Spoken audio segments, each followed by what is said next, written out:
Jangan lupa subscribe YouTube channel Metro TV News dan jangan lupa nyalakan notifikasinya.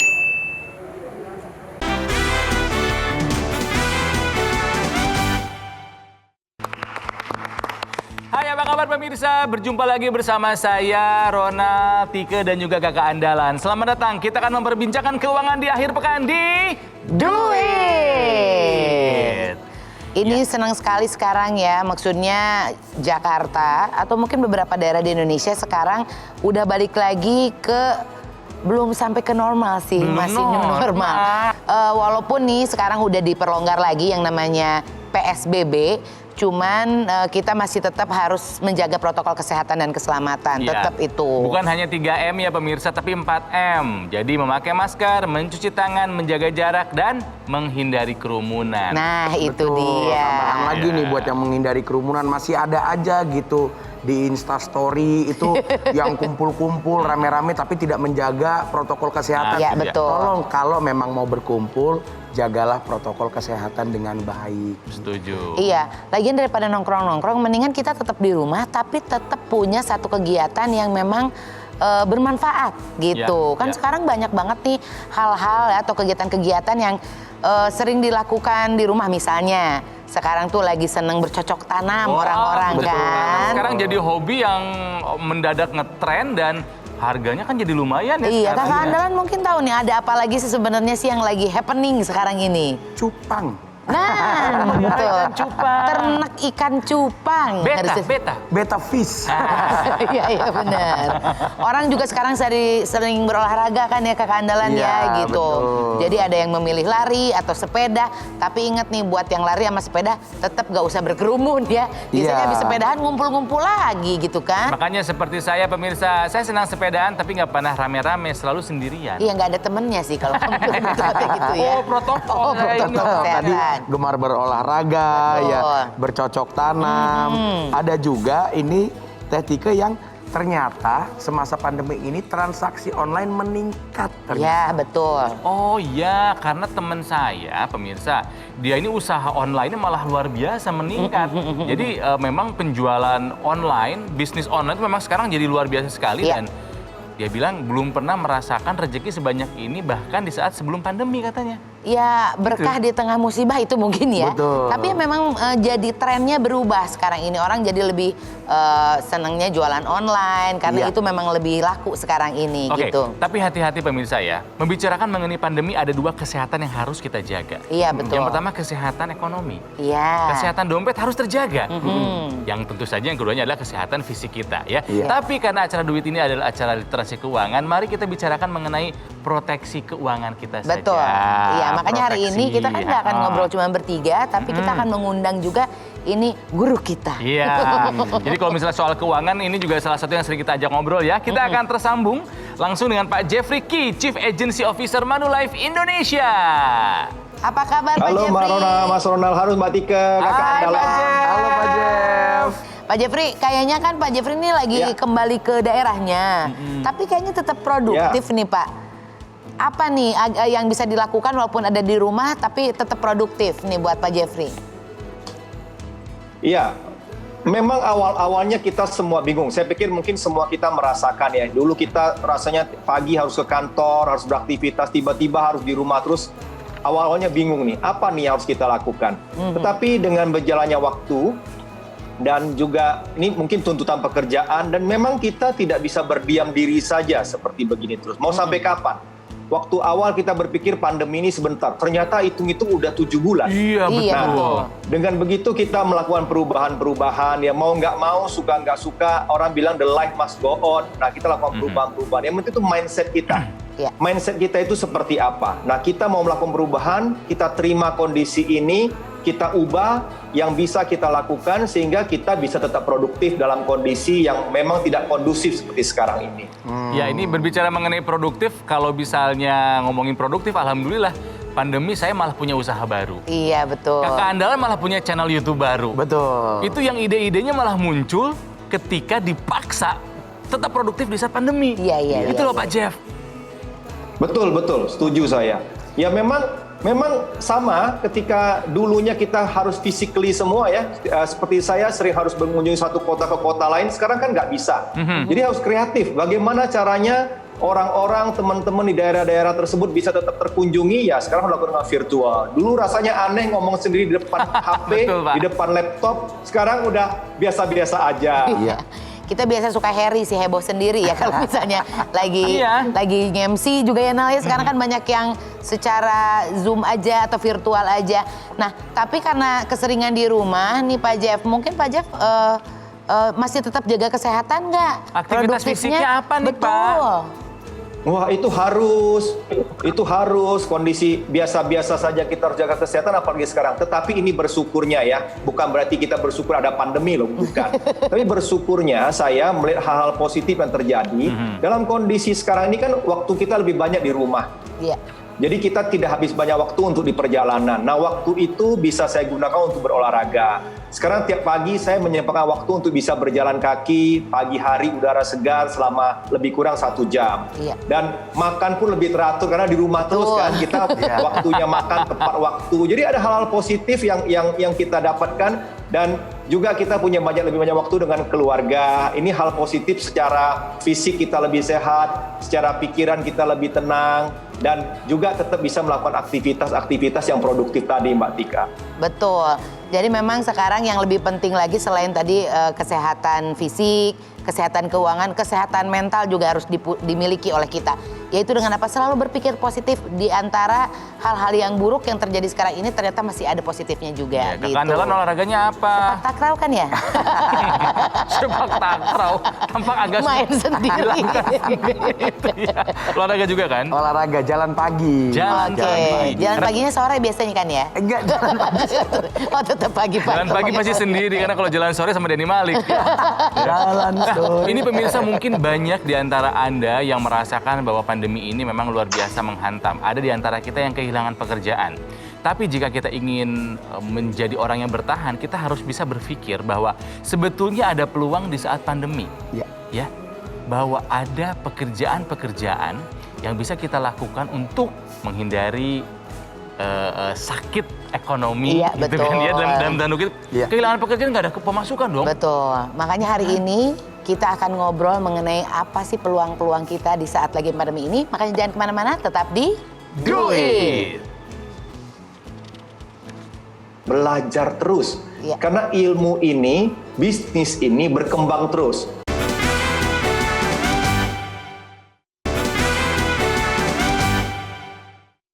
pemirsa, kembali lagi di Do Do It. It. Saya dan Tiki ini adalah penyiar radio ya pemirsa ya di Jakarta. Jadi kami juga beberapa kali mendapatkan kabar dari beberapa pendengar kami kehilangan pekerjaan. Iya, betul. Tapi satu hal, mereka tidak menyerah. Pak Sekarang. Jeff, gimana nih Pak Jeff melihat fakta di lapangan memang banyak mereka yang kehilangan pekerjaan dan sulit lagi mencari pekerjaan yang baru, Pak?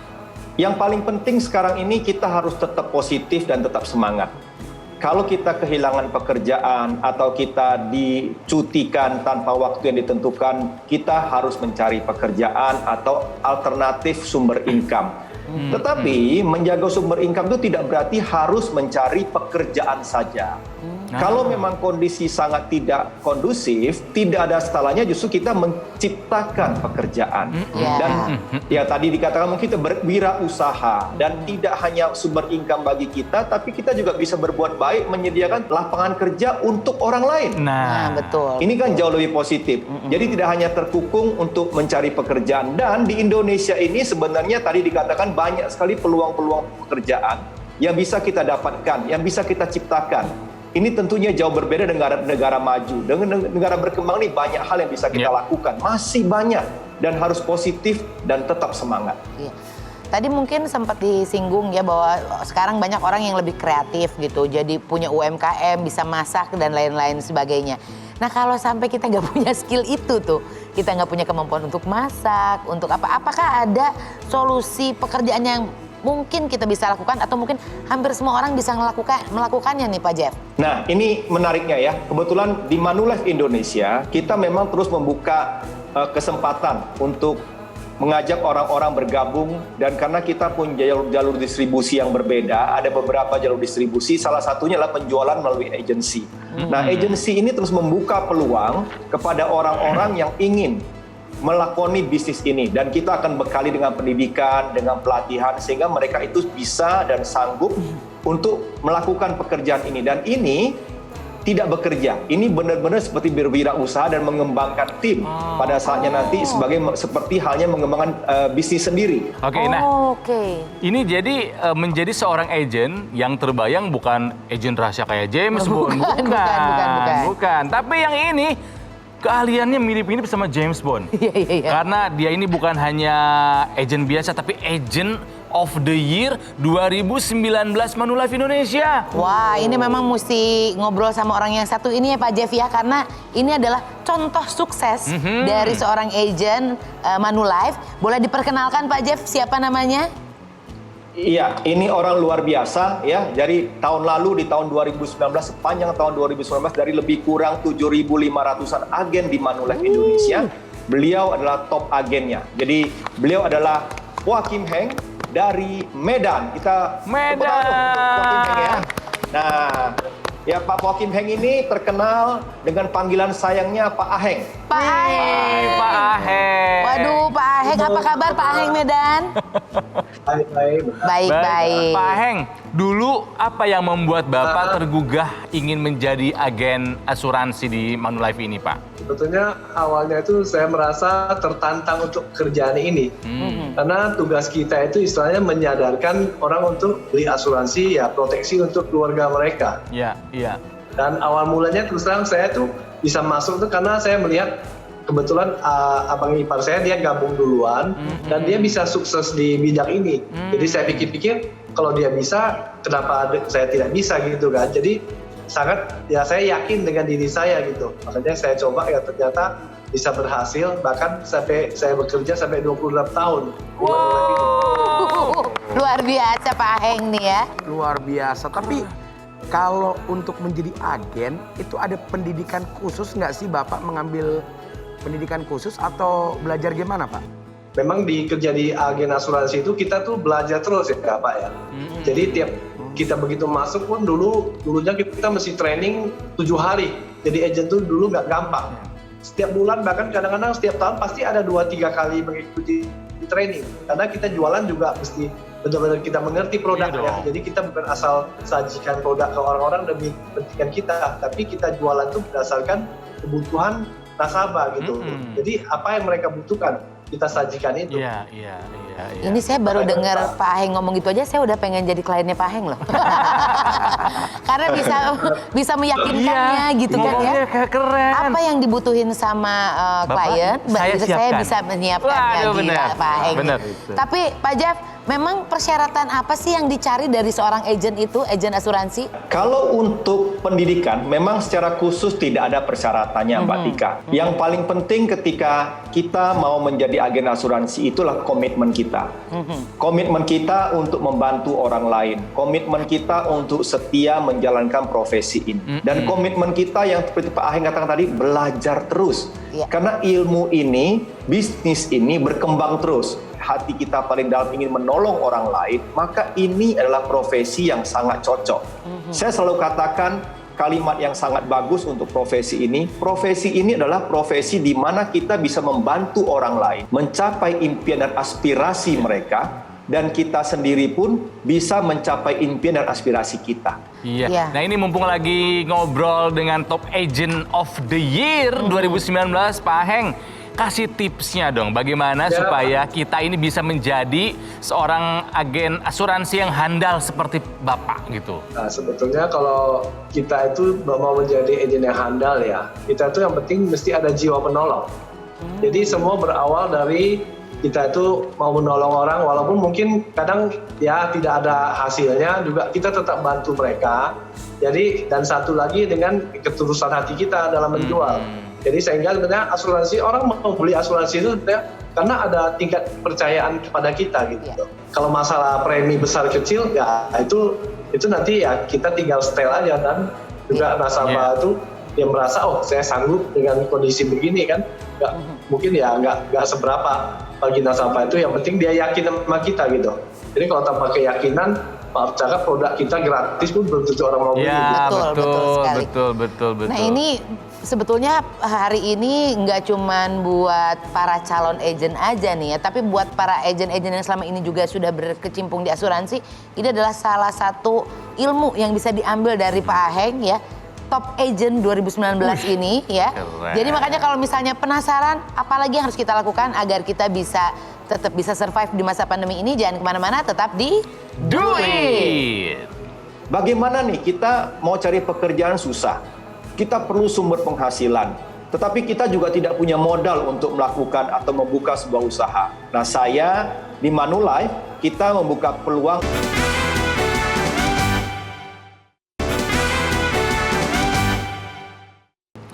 Pemirsa, kembali lagi di Do It! Ya, karena nggak ada penonton mengikuti anjuran dari pemerintah ya, supaya kita melakukan menjaga jarak. Jadi Betul. kami membawakan acara sendiri ya, tepuk tangan sendiri. Dan di ruangan ini juga cuma sedikit orangnya ya. Ya. Oke, nah ini mau ke Pak Aheng lagi nih ya. Sekarang kan pandemi ini bukan hanya di Indonesia tapi seluruh dunia. Beruntung dan bersyukur kami bertiga, saya, Tike dan kakak andalan, punya proteksi. Amin. Iya. Jadi merasa tenang meskipun situasi sedang tidak menentu.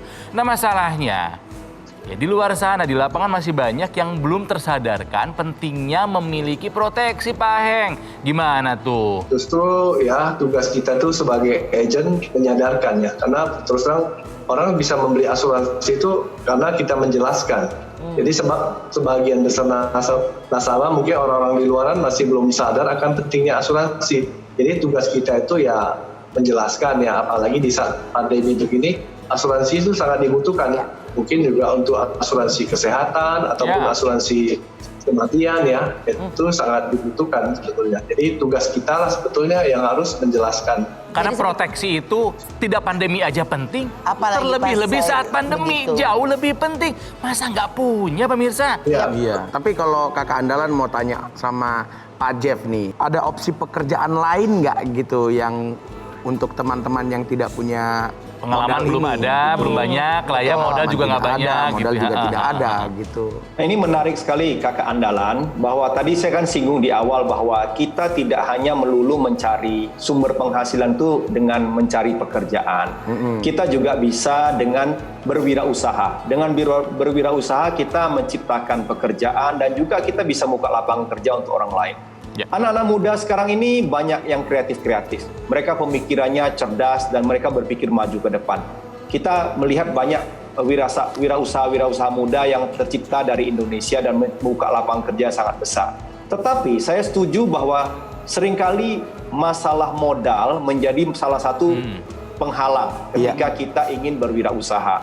Bagaimana nih kita mau cari pekerjaan susah?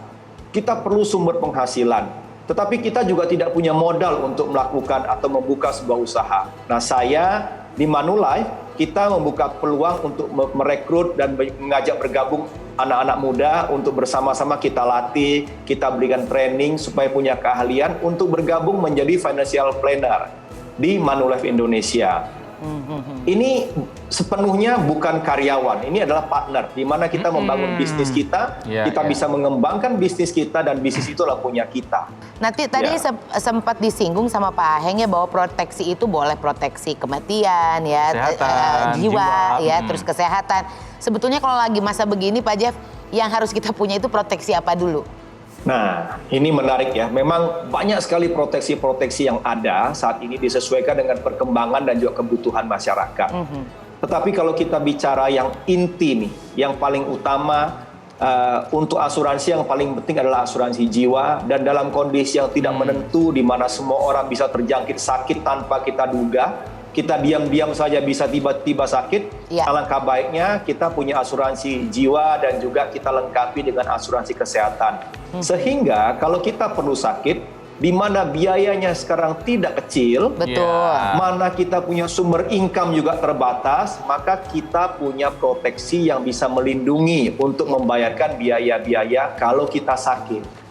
Ini yang saya sarankan dalam kondisi sekarang ini, dua asuransi yang paling penting, asuransi jiwa dan juga asuransi kesehatan untuk satu keluarga tentunya. Ini kakak andalan penasaran dengan kalau misalkan polisnya sedang tidak aktif, Sedang lapse. tapi terkena dampak dari penyakit COVID-19 ini, Pak. Tuh. Itu gimana, Pak, kalau kayak gitu? Disinilah pentingnya kita terus menjaga dan juga mereview keberadaan polis-polis kita. Kalau kita punya polis tetapi tidak berlaku atau sedang lapse, maka polis itu tidak ada gunanya. Makanya kita perlu mereview terus, melihat, menjaga, supaya polis-polis itu tetap secara berkala dengan tetap kita bayarkan preminya supaya profesinya berjalan terus. Orang pernah berkata bahwa boleh kurangi pengeluaran yang tidak perlu, tetapi jangan kurangi premi asuransi. Karena itulah yang akan membantu kita dalam kondisi yang tidak kita duga. Wah, bagus nih quotes-nya nih. Betul. Pengeluaran lain boleh di-cut saat pandemi yang nggak penting. Tapi kalau premi asuransi jangan. Iya, karena kadang-kadang kita suka lupa ya sama proteksi kita sendiri ya. Jadi kita yang ingat adalah saat ini, tapi nggak pernah ingat saat nanti itu seperti apa. Makanya banyak orang-orang yang sampai sekarang punya pemikiran bahwa proteksi itu nggak penting gitu. Ya, padahal kita tahu hidup kan nggak ada kepastian. Betul sekali. Oke, terakhir buat Pak Jeff dan juga Pak Aheng ya, kita ingin saran-saran dari bapak-bapak ini ya. Coba tolong diingatkan lagi Bala Duit, pemirsa Duit ini tentang pentingnya memiliki proteksi di saat pandemi. Pak Aheng dulu boleh, silakan Pak. Ya, mungkin ya saat ini kan kita sudah tahu kalau virus itu kan dia tidak pilih-pilih orang ya. Betul. Jadi boleh dibilang juga cukup rentan ya, apalagi kalau antibodi kita rendah ya. Jadi asuransi kesehatan sangat dibutuhkan saat ini, mengingat biaya juga cukup besar. Sehingga kalau dengan adanya asuransi kesehatan ini otomatis kan tabungan kita itu nggak akan terpakai ya. Iya. Karena ada asuransi yang memberikan proteksi. Dan kalau ujung-ujung pun mungkin sudah berobat, kalaupun meninggal dunia, masih kita ada asuransi jiwa ya. Iya. Jadi ya terus terang wajib sih sebetulnya kita membeli asuransi kesehatan ataupun jiwa untuk yang kita tinggalkan. Kalau dari Pak Jeff nih, bagaimana nih tentang proteksi di masa pandemi ini? Kalau mengenai pentingnya asuransi, tadi Pak Aheng sudah menceritakan bahwa memang sangat perlu kita punya asuransi untuk memproteksi diri kita dalam kondisi-kondisi yang serba tidak menentu ini. Dalam kondisi ekonomi yang juga tidak menentu seperti begini, yang saya katakan banyak sekali PHK, banyak sekali cuti tanpa waktu ya, kemudian tanpa bayar, juga ada pengurangan income dan lain-lain. Kita perlu jaga sumber income, dan Manulife Indonesia membuka peluang untuk bisa bergabung sebagai tenaga pemasar untuk mendapatkan sumber income, dan yang paling penting adalah membantu banyak orang terhindar dari bencana-bencana keuangan. Terima kasih Pak Jeffrey, terima kasih Pak Aheng atas share-nya ya di hari ini. Mudah-mudahan semakin banyak orang lagi lebih terbuka matanya mengenai pentingnya proteksi pada saat ini. Betul, proteksinya penting, menjadi agen insurance juga penting. Betul. Terlebih kalau misalnya Anda memang sekarang lagi nggak ada pekerjaan. Lagi nggak ada pekerjaan, tapi merasa jiwa penolong saya kayaknya lumayan tinggi, dan saya juga kayaknya soal berkomunikasi saya senang tantangan. Iya. Kenapa tidak bergabung menjadi agen dari Manulife ya? Betul. Dan jangan lupa ini adalah pekerjaan yang mulia. Betul sekali. Mulia. Jadi sekali lagi kita ingatkan bahwa proteksi jangan ditunda-tunda ya. Ini kondisi memang sedang tidak menentu saat ini. Tapi jangan lupa menerapkan protokol kesehatan dan keselamatan. Dan jangan lupa juga kalau kita juga harus mulai mempersiapkan diri kita untuk perlindungan kesehatan juga. Ya. Dan di saat pandemi, di situasi yang tidak menentu ini, silahkan potong pengeluaran yang tidak penting, tapi jangan potong polis asuransi Anda. Betul. Ya. Kalau misalnya punya pertanyaan seputar dunia keuangan, silahkan ditanyakan lewat akun sosial media kami @duit_metro_tv. Iya, kita ketemu lagi minggu depan. Sehat-sehat terus ya semuanya ya. Terima kasih, Pak. Terima kasih. Terima kasih.